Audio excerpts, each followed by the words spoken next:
Welcome to our new public affairs show, Morgantown Today. During this show, we'll bring you a behind-the-scenes look into the issues that matter most to you, our viewer. I'm your host, Zach Hawk. And I'm Taylor Hall. Each week we will tackle a different topic, and our guests on our show will be the decision makers who make an impact on the Morgantown community.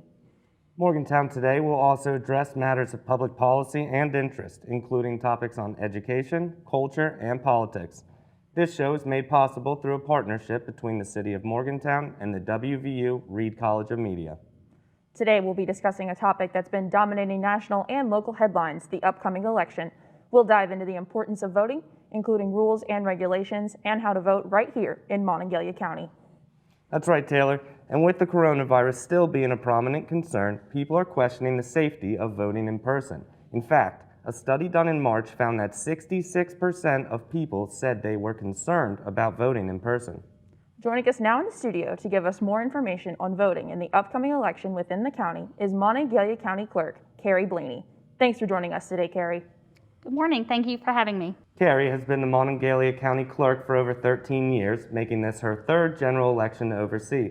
Carye, working as the county clerk for so long, can you tell us a little about the process of how in-person voting works and how the ballots are cast? In-person early voting in-person voting can be done either during an early voting period, which the legislature established several years ago, or it can be done on election day at a voter's assigned precinct based upon their residence address. Now, there are about 73,000 registered voters in Mon County. The last general election saw a very high voter turnout, and officials are actually expecting this year's general election to be a high turnout as well, even with the pandemic.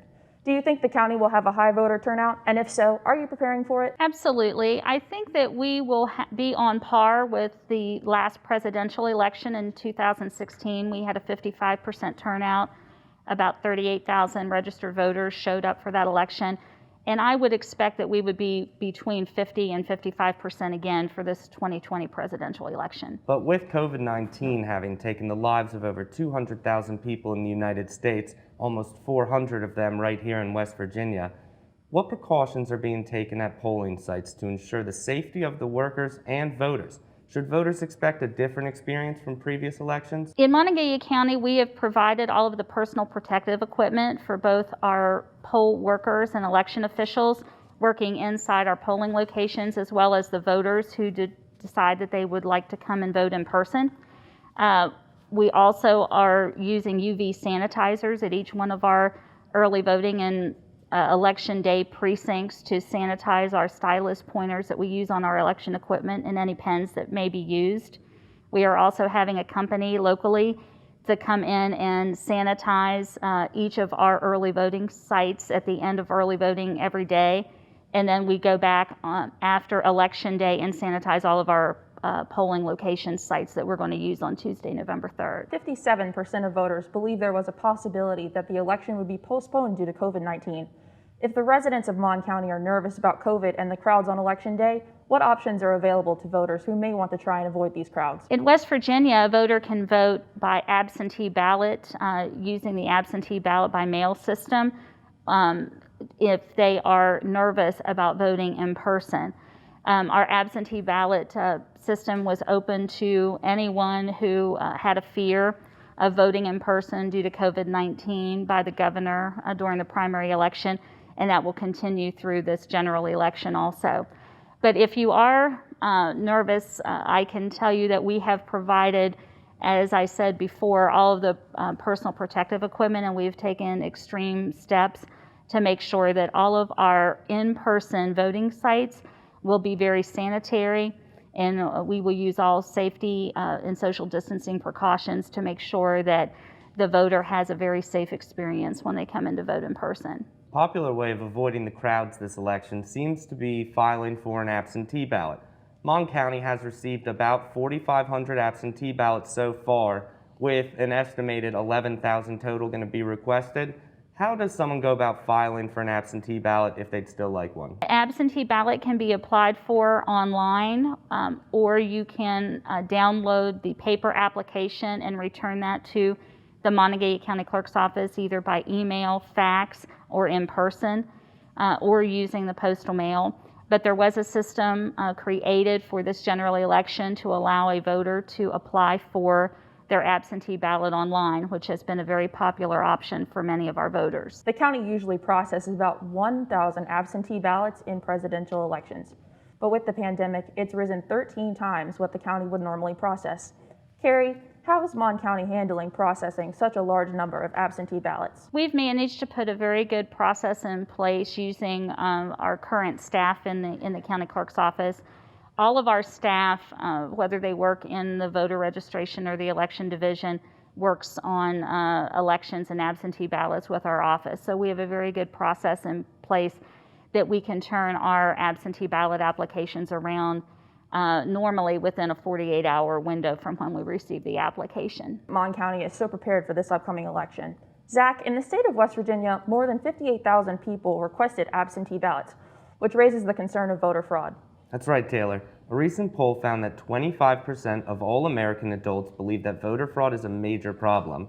Carrie, first off, is that really true? And what precautions are being taken in Monongalia County to avoid voter fraud? Voter fraud is very rare. It does happen and it does occur, but it's a very rare occurrence. It carries a federal penalty with it.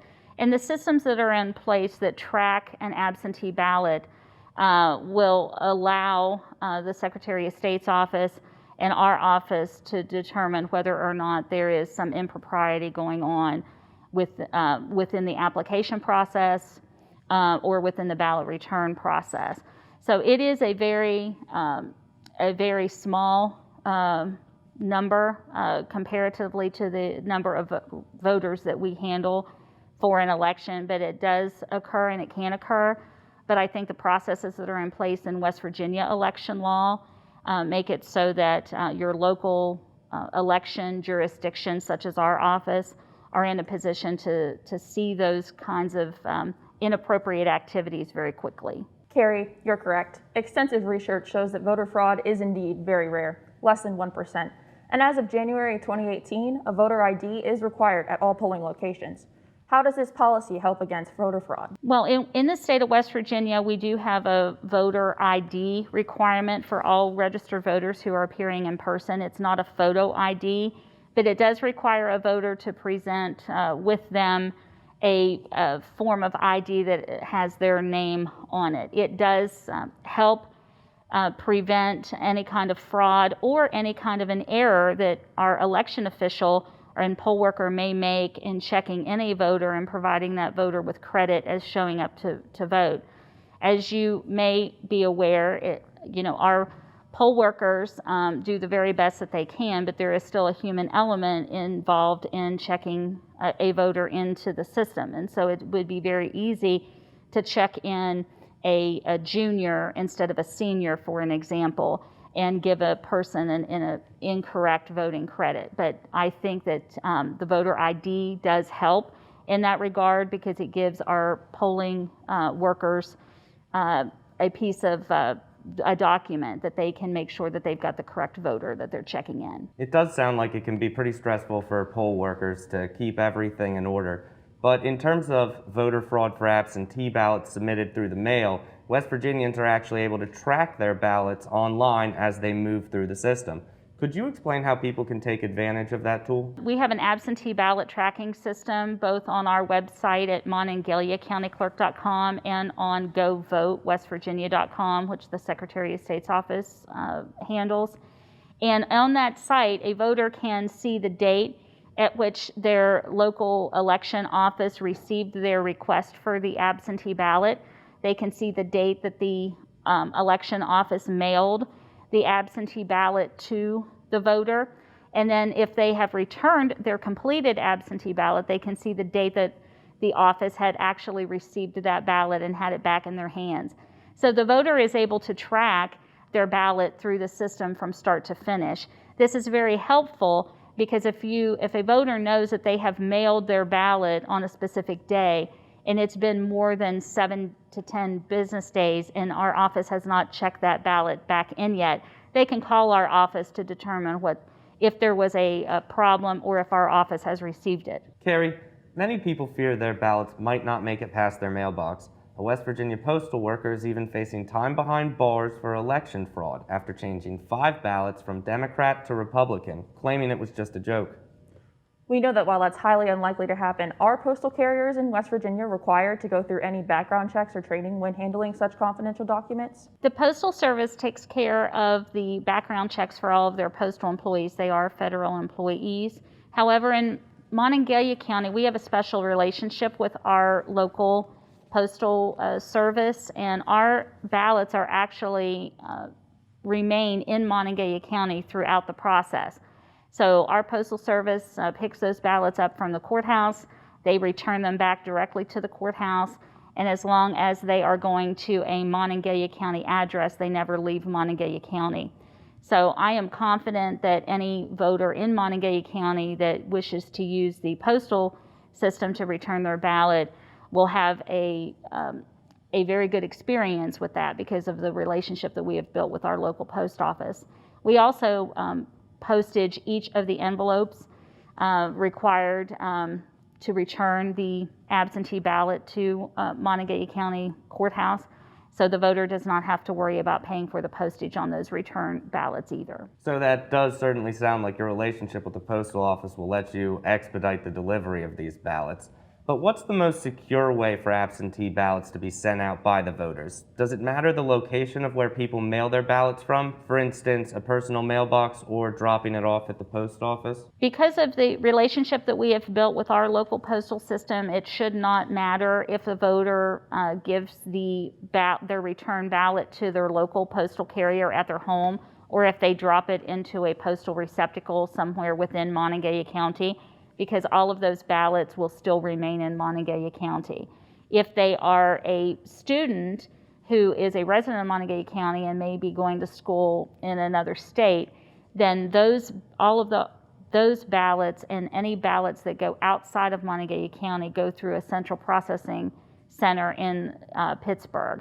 That's where the absentee ballot tracker comes into play, and a voter can track their ballot from the time that they have put it into the mail, wherever they may be, until the time that it is received back at the courthouse. Absentee voting definitely sounds like a great option for those who are taking health precautions right now. I understand it's required of voters to sign the backs of their absentee ballot envelopes before they mail it back in. How does your office verify the signatures on these ballots? Will residents be notified if their signature is not accepted? Yes, the signature on the back of the absentee ballot envelope is similar to the signature that a person who is voting in person will give when they are signing the poll book to vote in person. And that signature is verified against the original voter registration signature presented by the voter at the time that they registered, or at the most recent time that they have made an update or a change to their voter registration. And so our office takes care of all of those signature verifications after we have received the ballot back to our office. Carrie, being in a college town, obviously there are a lot of young people perhaps participating in their first election. Could you talk a little bit about how you get young people registered to vote and eager to participate? Absolutely. We have started a program with our local county board of education to register our high school students and actually bus transport them to an early voting location to cast their first ballot. In addition, we work very closely with with WVU and to register the college students who are now residing in Monongalia County to make sure that they get registered. I think for many years, young voters have not turned out in significant numbers to the polls, but as a college student realizes that almost every single aspect of their life is controlled by legislation, that it was passed by someone that we elect on the ballot, I think that you see when voters get into their 30s and their 40s and their 50s, the number significantly increases of those age demographics showing up and appearing to vote. That's why most candidates will tell you that they spend a significant amount of resources to campaign to voters in the 50, 60, and 70 age group demographic, because those voters consistently turn out to vote in high numbers. While absentee voting is an option for those who reside in West Virginia and can't make it to the polls for whatever reason, how about our military personnel? Is there an online option for our military overseas to vote? Yes, there is an online option for military, the family or spouse of a military personnel, or any citizen who is a resident of the state of West Virginia but resides overseas to be able to apply for an absentee ballot and receive their ballot materials either online or using the online portal. Carrie, I know you've been very involved with the online voting process since 2007. So if online voting proves to be a successful way to vote, can you see it being implemented in West Virginia? Well, Monongalia County was fortunate that we have been part of 2 pilot projects for the state of West Virginia, which has worked with the online ballot system for our military and overseas citizens.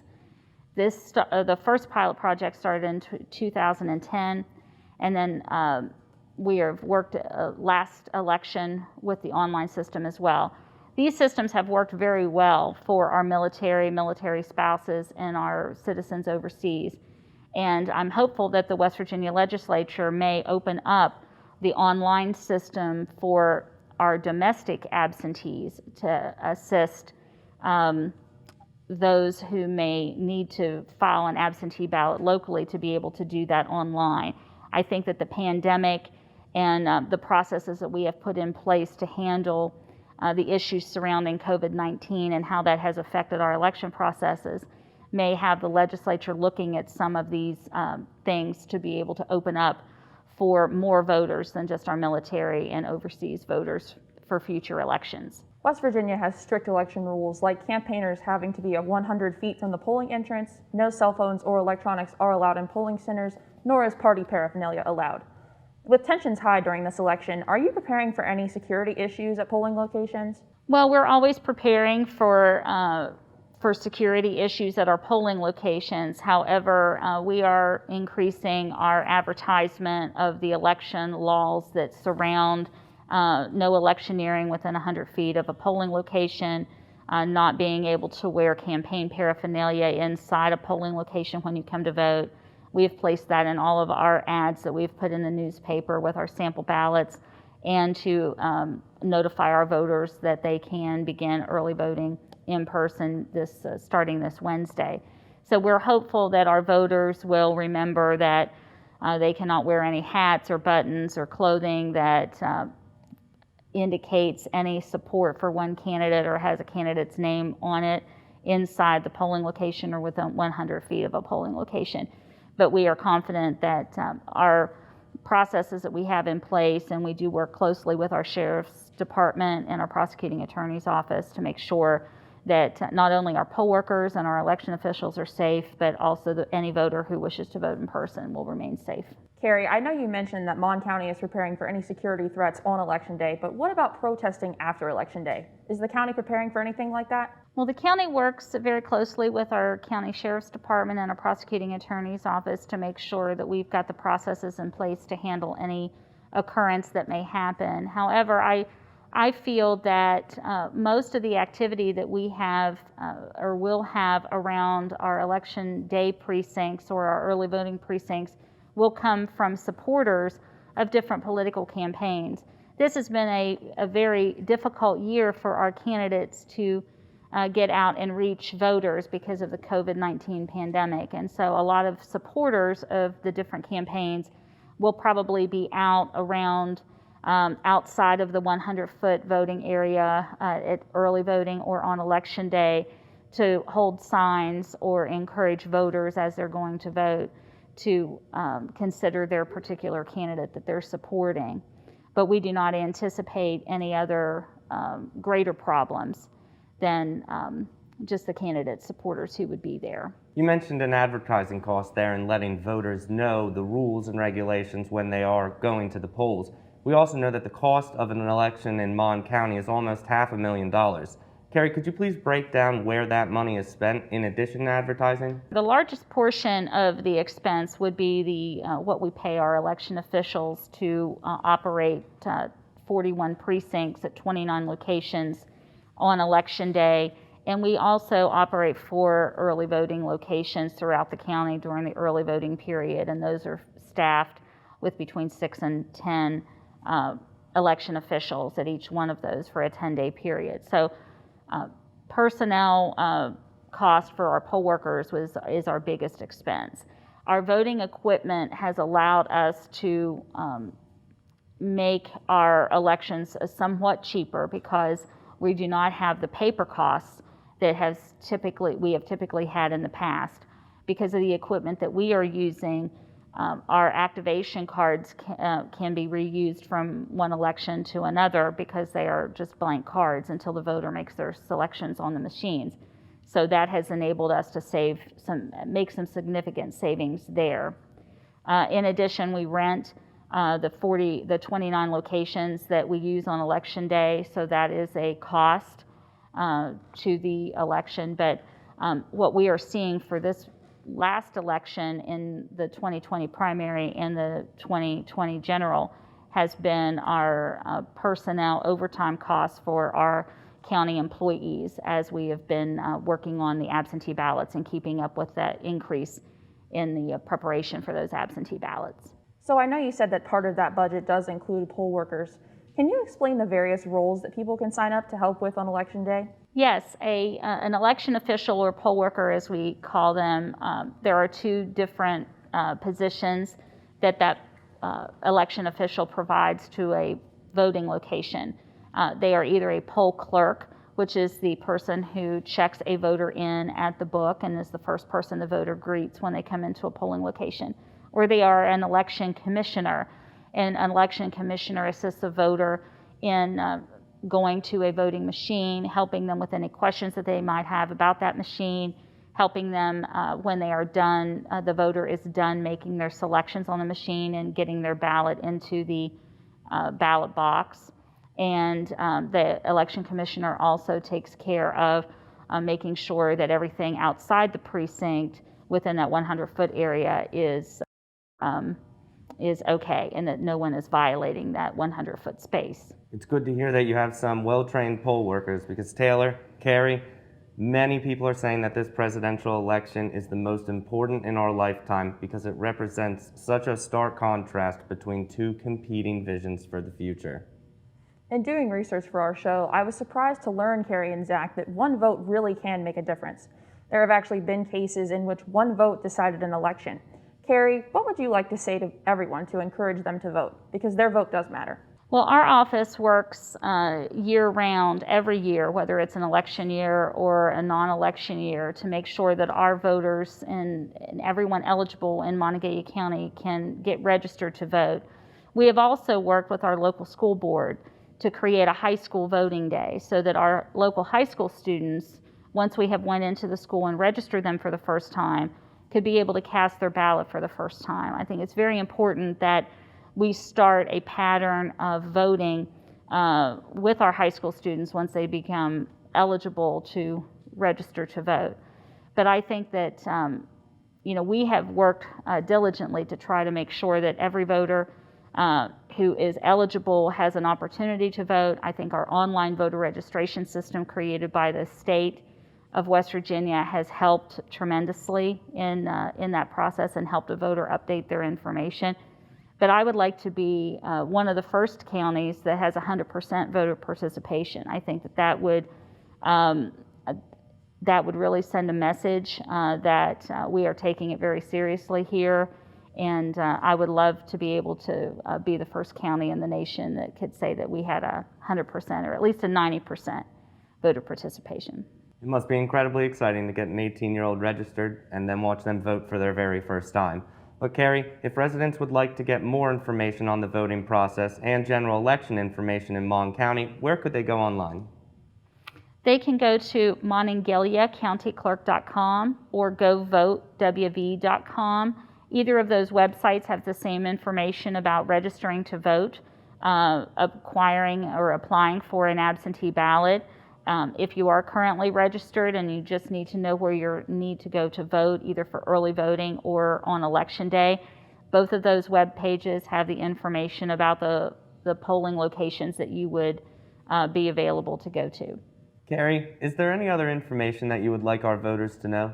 Yes, anyone who has still not requested an absentee ballot, if they are fearful of voting in person, the deadline to request an absentee ballot to be sent to you by mail is October the 28th. Early voting in person will begin on October the 21st, which is tomorrow, and will run through Saturday, October the 31st. We have 4 early voting locations in Monongalia County at Mountaineer Mall, which is our main election center, Mason-Dixon Park, WVU Alumni Center, and Fort Pierpont, which is in the shopping center where Planet Fitness is located. Each of those 4 early voting locations will be open Monday through Saturday from 9 a.m. until 5 p.m. And so any voter who is registered and wishes to vote in person can do so at early voting. If you still have not made a plan to vote, either by absentee or early in person, then you can vote on Tuesday, November the 3rd. That is the election day. Polls are open in the state of West Virginia from 6:30 a.m. until 7:30 p.m. and we have 29 locations in Monongalia County which will be opened. But any person voter who wishes to vote on election day must appear at their assigned polling location. So if you do not know which polling location services your residence address area, you can contact our office, the Monongalia County Clerk's office at 304-291-7230, and we will be more than happy to make sure that you have all the important information that you need so that you can cast your vote in this election. Carrie, thank you so much for your valuable insight into voting procedures and how the county is handling voting during a pandemic. Thank you very much for having me. Well, that wraps up this edition of Morgantown Today. I'd like to once again thank our guest, Monongalia County Clerk Carye Blaney. I'm Zach Hawk. And I'm Taylor Hall. If you would like some deep dive information on voting in the Mountain State, you can visit the link at the bottom of your screen. This show is made possible through a partnership between the City of Morgantown and the WVU Reed College of Media. It is taped at the WVU Waterfront TV studio. Thanks for joining us here on Morgantown Today.